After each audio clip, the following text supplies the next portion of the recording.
Hello, you wonderful people, and welcome to another episode of Centric. This being a show where I talk about crime dramas that I watch. For today's episode, I'm going to talk about the latest episode of Treadstone. A lot of interesting things went down in this episode, so let's break it down.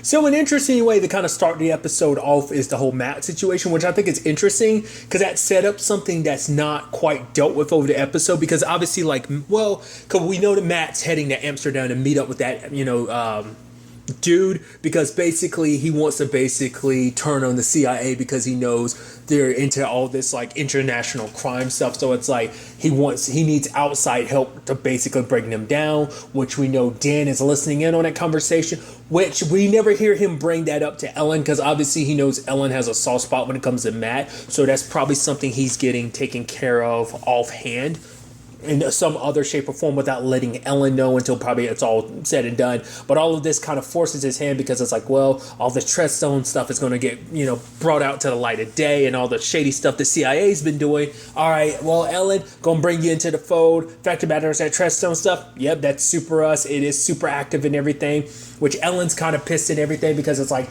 I never had any idea that this was all happening. I wanted no part of it, but it's like, oh no, basically, I have recordings of you ordering Matt to kill Steven. So now showing like the CIA operating on U.S. soil, but also just like, all the shadiness to this whole Treadstone thing. So it makes her look suspicious because it's like, oh, you're helping trying to, cover up the problem, which she was like, you've been playing me since the beginning. Like Matt kind of tried to like warn you, but I think Ellen, I think it's that whole thing of just kind of like once you kind of jump into the viper's pit that is this world, and just like the whole, not necessarily just politics of it all, just kind of like the whole sliminess that is kind of like how the CIA kind of operates, within the confines of the show and all that, He even fully brings her into the fold and everything, and I mean like fully and everything, because for him it's like, oh no, the only reason why I put you in this position because I knew that you were good for the job. It's like, that's a very back-asswards way to kind of make it seem like, oh no, this is all a compliment to how good you are, that I'm basically blackmailing you into this position and I'm saying that you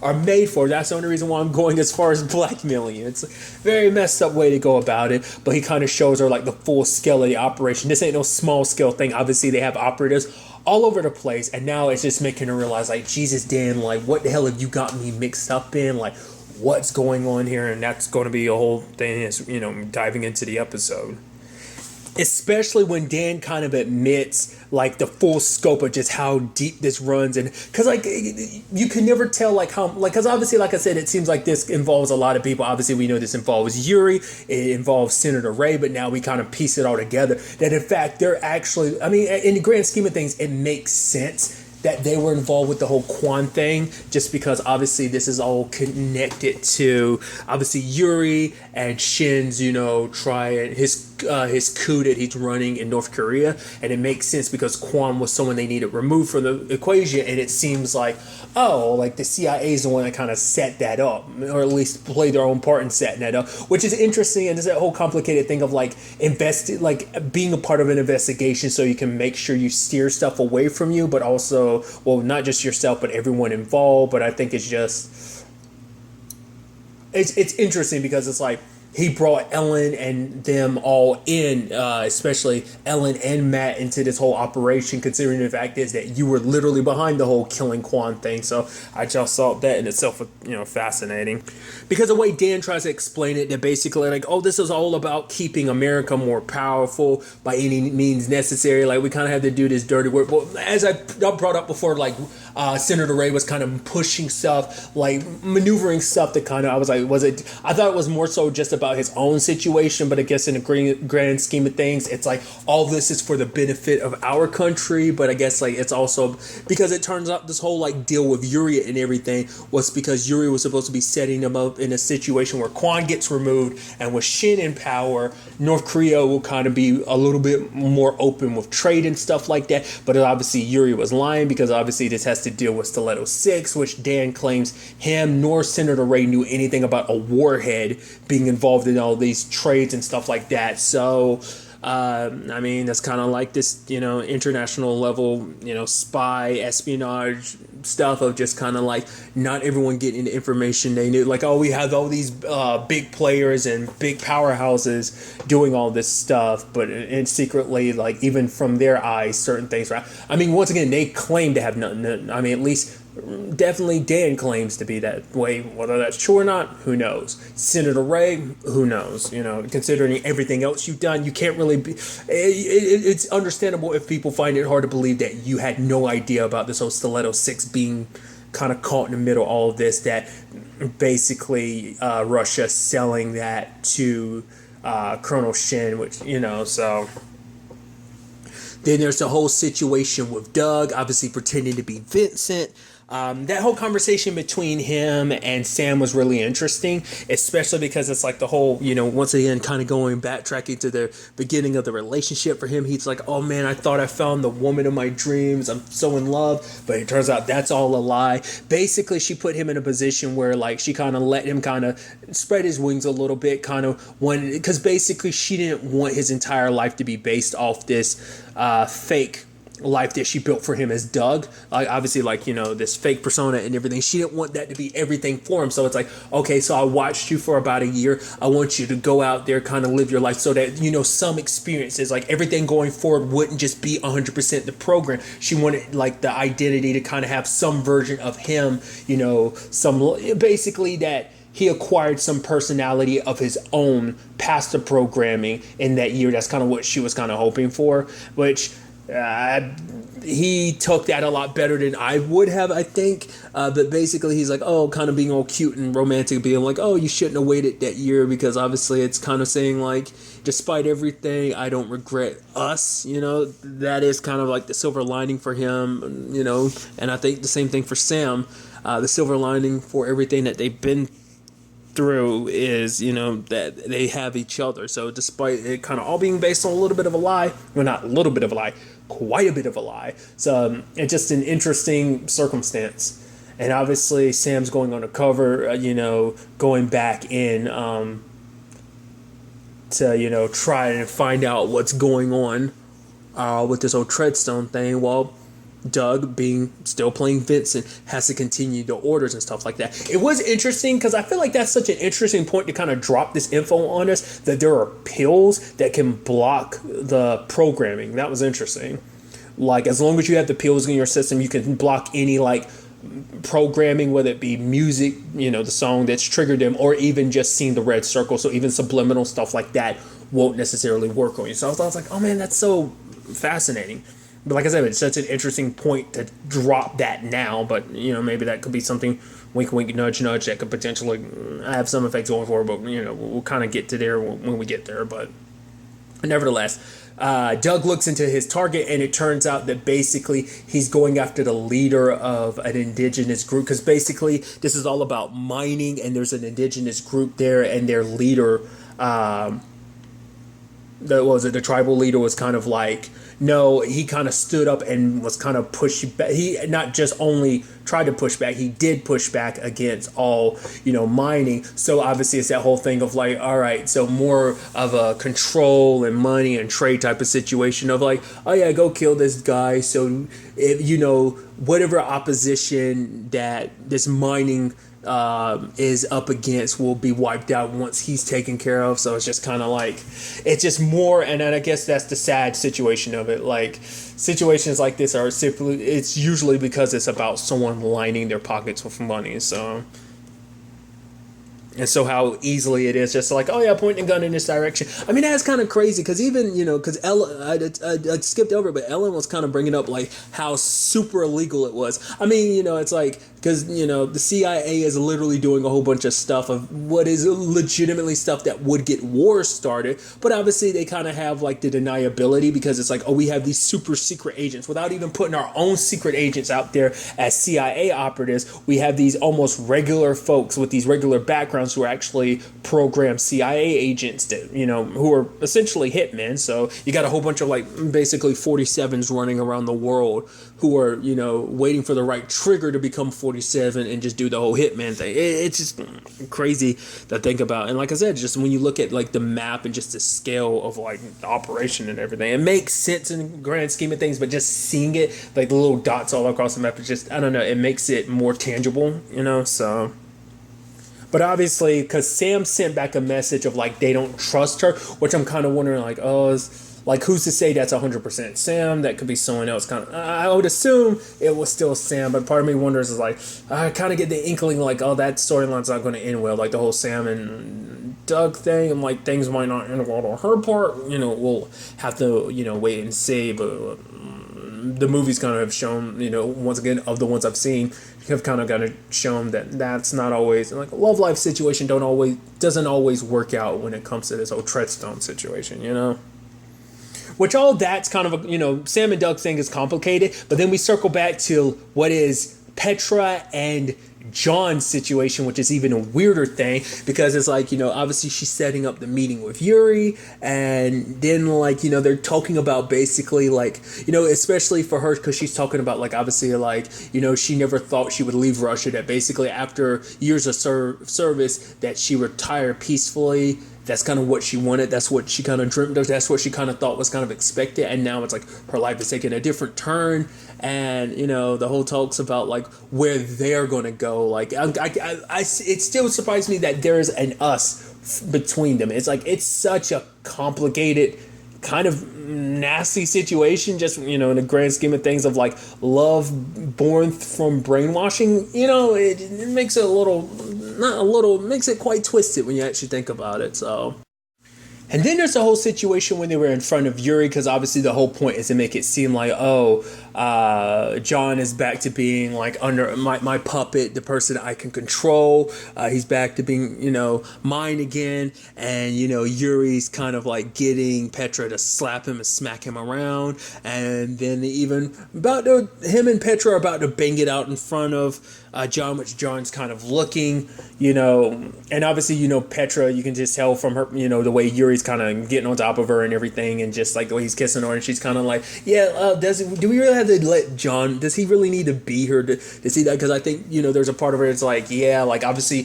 which once again, just, it surprises me, like shows you just how much she cares about John, that she doesn't want him to have to stand there, because she knows how hard it would be for him to, stand there and have to watch that, it's like, I don't want you to see me like this. I'm doing this just to kind of get Yuri's attention and make him think I'm here for him and everything, but secretly, obviously, I'm here for you.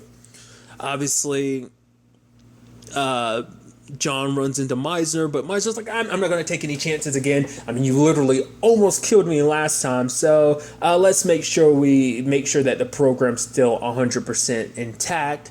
Which is also interesting because obviously there's this whole like glitch conversation, because that obviously happened with Doug, and and obviously it happened with John, but nevertheless, he gets put inside of a cage with Matheson, and it's like, so finally found him along with two other people, but Matheson turns out to be completely, it's like roles have been reversed, because last time, Matheson was trying to speak to John, but John was too deep entrenched in, the brainwashing, and now we have it literally on the other side of the foot, the other shoe, you get what I'm trying to say, sorry, kind of a long night. There was that, obviously Meisner was like, okay, and here's one gun, one bullet. Fact of the matter is, the moment I leave, y'all have to decide, like, fight it out to see who's actually more superior. Which, the moment the gun got brought in, I was like, is this going to be like a Russian roulette type of thing? It's like, no.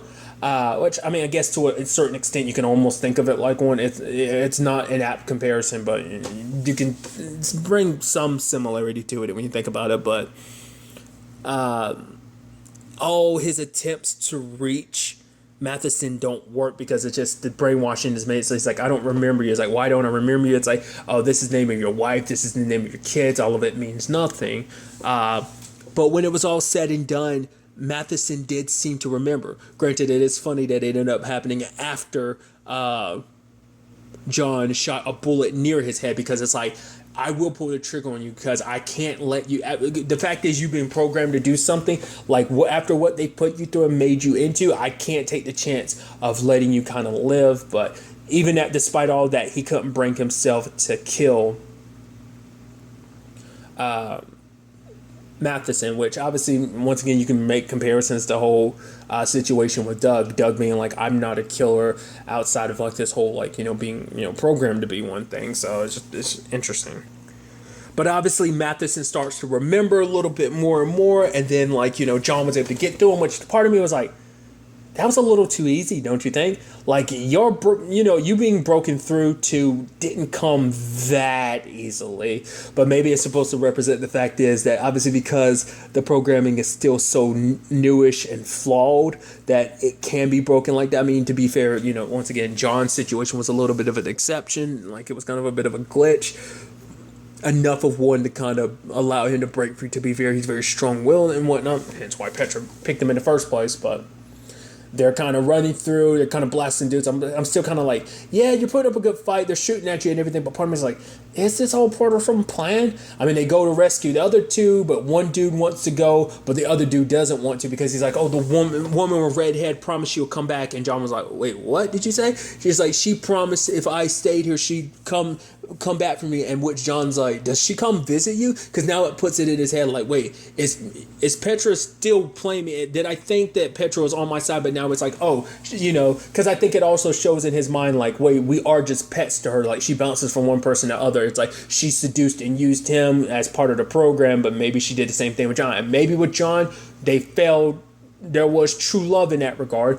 Maybe not. It puts it all, ultimately into question. But obviously, they ended up having to leave the dude behind. There's a Meisner thing, and Meisner saying like, no, go ahead, pull the trigger, like go ahead and finish your mission, because basically saying that once you go back to the CIA, you'll be basically fulfilling your mission, that basically you think that this is all going your way, but it's all part of some plan, which I don't know whether that's BS, but I kind of lean to think that it isn't, just because, like I said, it just seemed like it was too easy for you to get away. I feel like that'd be much harder, which makes me wonder, does Yuri know about Petra? Because she got kind of demoted to looking after Stiletto 6 eventually down the road, but well, to be fair, Meisner's dead. I don't know if anyone else would really know that, Okay, I still feel like she would suffer the ramifications for this failure, which I'm sure it still all kind of comes down on Yuri as well. So, whatever the case may be. I didn't talk about it, but we do see how the whole watch situation played out. As the fact is that John gave it back to her willingly, which now in retrospect, when we think about it, she ended up looking at the watch and she was smiling, which means she was thinking about John. Because I thought that was kind of interesting to kind of make it seem like, because you never knew what the circumstances would have been. Would it just been like she forcefully took it back? But it's like, no, he willingly gave it back, especially because especially we find out like the significance it has, because it's like her mom's watch or whatever. So just some stuff that was floating there in my head. Other than that, there's the whole situation with Soyeon in South Korea being like, no, I need to talk to the CIA now. And she talks to Dan, and Dan's like, oh yeah, I mean, be fair, like rescuing your family from North Korea, that's one thing. Well, you'd have to do us a favor, and that means you'd have to kill Shin, which I'm sure it kind of comes a little like, okay, I'll do it. Like, especially if it means my family's going to be okay, but also just because I hate the dude for everything that he's literally put me through and basically forced my hand to do. So I think Soo-yeon's going to be a little more receptive to the whole killing him thing, which, to be fair, it's like, that's probably just further manipulation by Dan, because like, I don't actually expect you to keep up your end of the bargain. If you do, I'll be super surprised, but part of me just feels like Soo-yeon is just a tool to be used, especially because she is a cicada, which a part of my brain is like, well, they've already tried to use one cicada to kill another cicada, so I'm like, who's to say they won't do the same thing after like the whole, it's kind of like she's a pawn that can be used. I mean, they kind of literally all of the Treadstone cicada people fall in that category, but still it's just so that kind of all ties into that, and obviously that also ties into Tara's side of the story, where she ends up having a sit down with none other than Petra. Obviously, last week's episode kind of, obviously set that up and everything. So, And obviously Petra's kind of like, okay, you're asking about Yuri and stuff like that and all the people that were part of the team and everything. Dad is like, what are you really asking about? It's like Stiletto 6. And, it was interesting because Petra's basically like, if this was the old days, even you uttering the word Stiletto 6 would have gotten you killed. But obviously, because she herself has found out the truth about what Yuri's up to, like defending that missile isn't as important. Well, especially when we end up finding out like, oh, it kind of doesn't matter because Yuri already won because he's already got the warhead. Well, he disabled the warhead but got the nuclear material from it. So it's kind of like, yep, he's kind of already won, which is interesting that, the thing that they set up when you actually break it down, like looking at Tara and Petra's similar situations. Petra's dedicated decades to looking after this thing just because, her belief and love for her country, but then like you have Tara who's so obsessed over this whole Stiletto 6 thing. Her whole career was kind of destroyed by it. This whole situation has led to her like her kind of being isolated, super alone. And one of her friends, Megan, ended up dead because of it. Friend/colleague is dead because of it. So it's just interesting, like what you can take from that. Like Petra's kind of, Stiletto 6 being kind of like a ball and chain for both of them. It's just this one thing, this heaviness, this burden that they've been lugging around for long periods of times that they just couldn't quite shake or let go of, so.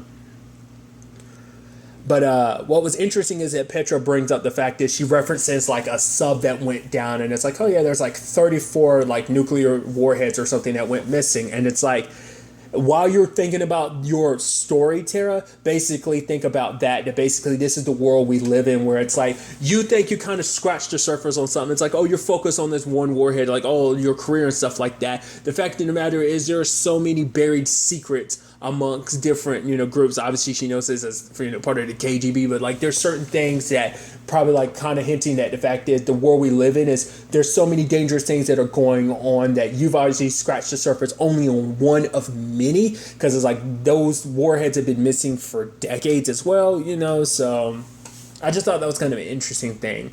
And then we got the thing at the end of like, oh yeah, like while Soyeon is dealing with Shin in South Korea, I'm assuming he's still in South Korea. Maybe he got out beforehand. But it's like, oh, what do we do about Yuri in Moscow? Don't worry, we got an agent on the ground. I'm like, who the hell is that? And lo and behold, Tara's phone started ringing. I'm like, wait, no way. And I was like, I kept bringing that up at the beginning of the season. I was like, is Tara one? I was like, oh, I guess maybe she's not one because they never presented it. I was like, huh. And just for it to finally come near the end to be like, yeah, and the reveal is she has been one the entire time. Which is so interesting because she is literally the only one that stayed dormant so long. I guess being a reporter and everything really helps. I guess it gives you a really nice, cover and everything. Which is actually sad because that means she did really good work as, part of this. And it just seems like...